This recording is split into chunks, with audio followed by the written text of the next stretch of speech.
When you mentioned Chip Kelly, the scuttlebutt that many people are talking is of all the players that he got rid of, very few of them are going to be walking through that door again, if none of them. But one of them, it could be, is DeSean Jackson, and that there is a groundswell for a reunion between the two. Are you sensing that, Merrill? Well, there's a groundswell from the fans, but I don't know how that plays in the front office. So, I mean, there's no doubt that this team needs a downfield threat.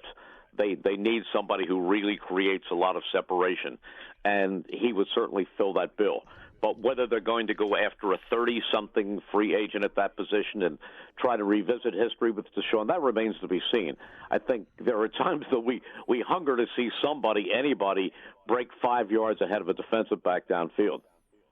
Well, I mean, in terms of explosive players that you've seen over the 40 years, where does he rank in terms of what you've seen punt and on two phases, for sure, Merle?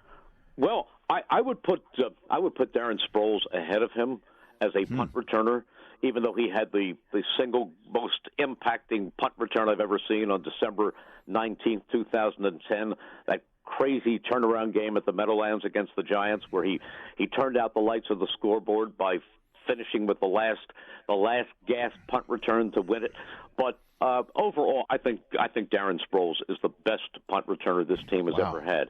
And DeSean's right up there. Maybe Brian Mitchell was second. But as a tracker of the football, as a guy who tracks it kind of like a center fielder racing to the deepest part of the ballpark and catching it right before he crashes into the wall, I put DeSean Jackson up there as the best tracker of a football I've ever seen. And my partner in the broadcast booth, Mike Quick, who is pretty well equipped to gauge those things, agrees. The Rich Eisen Show, weekdays at noon Eastern on Audience.